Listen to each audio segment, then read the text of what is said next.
We decided to use Namibia sort of as a test case. We're going to build a small bank there and see how it works. So we did that, and we had a completely unsolicited approach from Commonwealth Bank of Australia. They literally pitched up at our office and said, can we have a chat with you, and can we buy you? We want to take your business model into Asia. And that was 2015, and that was and I remember phoning up Kerry, my wife who's sitting there, phoning her up from Hong Kong and saying, listen, these guys want to take our business model into Asia. Well, how would you feel about moving to Hong Kong? And she said, great. Let's do it. I said, no, you've never been to Hong Kong. Maybe you want to come and see.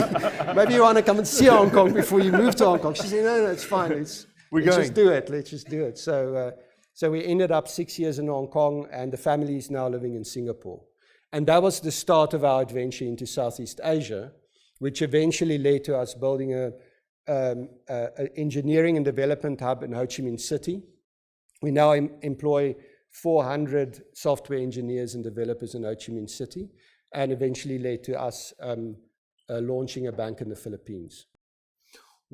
So is the Philippines, was that deliberate, or is it serendipitous? You know, I'm very proud to say it's one of the few things that I can say was deliberate. Okay. A lot of what happened in my life I would never have predicted. But this one was actually very deliberate. We went and we did a proper study of all the markets in the world, and what we were screening for is markets where the particular Tymebank model would be successful. And maybe we should talk a little bit about what's unique about the Tymebank model. Absolutely, that's. But we said we need an environment with a progressive regulator, strong formalized retail,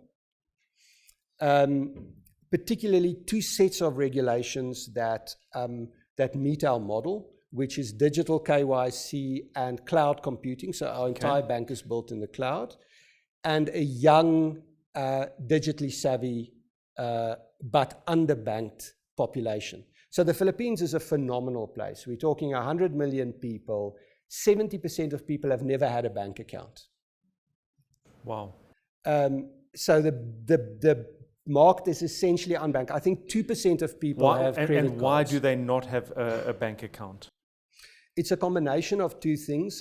So the one thing is that the Philippines economy is essentially dominated by family conglomerates. And these family conglomerates all have their own banks, and the banks have just not progressed.